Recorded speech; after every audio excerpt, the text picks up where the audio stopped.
నమస్కారం. మీ అందరికీ తెలిసిందే, నేను గుజరాత్లోని సూరత్కి చెందిన ష్రింప్ ఫార్మర్ని. ఈరోజు ఒక ఆసక్తికరమైన పరిశీలన నాకెదురైంది. అందుకే నేను దీని ష్రింపు రైతులకు పంచుకోవాలనుకుంటున్నాను. ఎందుకంటే వర్షం మొదలవుతుంది. చాలా వర్షం పడిపోయింది. గత కొన్ని రోజులుగా మీరు చూసే ఉంటారు, సూరత్లో 4-5 రోజులు పూర్తిగా మేఘాలు కమ్ముకున్నట్లుగా ఉండి చాలా ఎక్కువగా వర్షం పడింది. ఇప్పుడు వర్షం పడినప్పుడు అకస్మాత్తుగా వాతావరణం మారిపోతుంది. ఒకరోజు 24 గంటల్లో 5 నుంచి 7 డిగ్రీల తేడా వస్తే దాంతో ముఖ్యంగా వైరల్ దాడులు జరుగుతాయని చెబుతారు. WSSV వంటి వైరస్లు రైతుల నడుము విరగ్గొట్టేలా చేస్తాయి. నాకొక చాలా ఆసక్తికరమైన పరిశీలన వచ్చింది.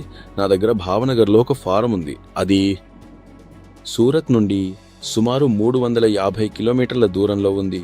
రోడ్డు ద్వారా మీరు ఇండియా మ్యాప్ చూస్తే సూరత్ నుండి భావనగర్ వరకు సముద్ర మార్గంలో దూరం సుమారు 50 నుండి 52 నాటికల్ మైళ్ళు ఉంటుంది.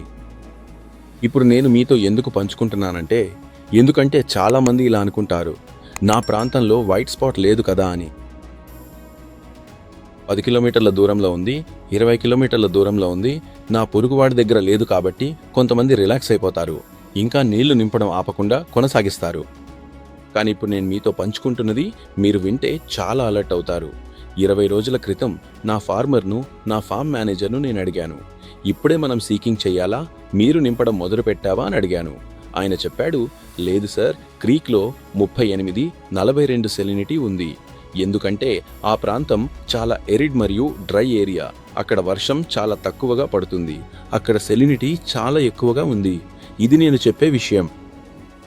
జూన్ నెలలో 8 లేదా 10 తేదీన నేను ఫోన్ చేసినప్పుడు మేం మళ్ళీ నీటిని ఆపడం మానేశాం, నిల్వ చేసేసాం. 10 రోజుల క్రితం అతని నుంచి ఫోన్ వచ్చింది, సార్ కొంచెం వర్షపు వాతావరణం ఏర్పడింది. ఇప్పుడు క్రీక్ మిషన్ 34-35 వస్తోంది. అప్పుడు నేను చెప్పాను, సరే మీరు పంపింగ్ ప్రారంభించండి. సూరత్లో వర్షం పడినప్పుడు 4 రోజులు చాలా వర్షం పడింది. నేను మళ్ళీ అక్కడ ఫోన్ చేశాను. అంటే అన్నా, ఇప్పుడు ఖడీలో ఎంత నీటి ప్రవాహం ఉంది అని అడిగాను. ఆ రోజు ఆయన చెప్పారు, సార్ 28 వస్తోంది. తర్వాత రోజు చెప్పారు, సార్ 26 వస్తోంది. మరుసటి రోజు చెప్పారు, సార్ 24-22 వస్తోంది. ఇప్పుడు ఊహించండి, భావనగర్ ప్రాంతంలో వర్షపు నీరు ఒక చుక్క కూడా పడలేదు. అక్కడ ఎలాంటి సర్ఫేసర్ లేదు. అప్పుడు అకస్మాత్తుగా 42 నుండి సాలినిటీ 22కి ఎలా వచ్చింది? ఎందుకంటే సూరత్లో పడుకున్న వర్షపు నీరు, దాని టైడల్ యాంప్లిట్యూడ్ అంది. అంటే 12 గంటల్లోపే సూరత్లో వర్షపు నీరు అది సముద్రంలోకి వరదలా పోతుంది. ఎందుకంటే వర్షపు నీరంటే అది పూర్తిగా హార్డ్నెస్ ఉన్న చాలా లైట్, ఎలాంటి ఆల్కలినిటీ లేదు కాబట్టి అది పూర్తిగా మిక్స్ అవ్వదు. 30-33 పీపీటీలో అది కేవలం సర్ఫేస్ మీదే ఉంటుంది కదా. అందుకే ఊహించండి, సూరత్ నీరు 12 గంటల్లో భావనగర్కి చేరింది. అందుకే ఎప్పుడు మీ ప్రాంతంలో లేదా మీ నుండి 250, 500, 200 కిలోమీటర్ల దూరంలో కూడా ఎక్కడైనా వైట్ స్పాట్ ఉంటే ఎవరో ఒకరి ఫారంలో వారు దాన్ని నీటిలో వదిలేస్తారు. అందుకే మాన్సూన్లో వర్షం పడినప్పుడు ఇది డెవాస్టేటింగ్ ప్రభావాన్ని తీసుకొస్తోంది.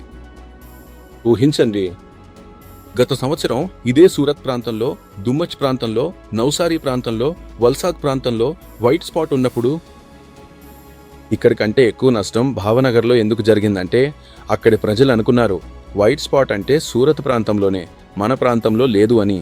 వారు నీటిని ఇవ్వడం, పంపింగ్ కొనసాగించడం మొదలుపెట్టారు. అందుకే నాశనం జరిగింది. నేను కూడా నా 50 నుండి 60 హెక్టార్లను కోల్పోయాను. కాబట్టి ఇది భారతదేశమంతటా, ప్రపంచమంతటా రైతులకు ఒక గొప్ప పాఠంగా నిలిచింది. వైట్ స్పాట్ ఎంత వేగంగా వ్యాపిస్తుందో అర్థం చేసుకోవడంలో. ఇది విమానం వేగంతోనే చాలా త్వరగా వ్యాపిస్తుంది. ఎందుకంటే వర్షంలో ఏ ప్రాంతాల్లో ఇన్ఫెక్షన్ ఉందో ఆ నీరు టైడల్లో కలిసిపోయినా లేదా విడుదలైనా అప్పుడది 3 నుండి 4 నాటికల్ మైళ్ళ వేగంతో ఆ ప్రాంతం అంతటా వ్యాపిస్తుంది. తీర ప్రాంతం అంతటా, క్రీక్ అంతటా. కాబట్టి గైస్, మీరు రిలాక్స్గా ఉండకండి, సంతృప్తిగా ఫీల్ అవ్వకండి. ఒక వైట్ స్పాట్ నా ప్రాంతంలో లేదు అని అనుకోకండి.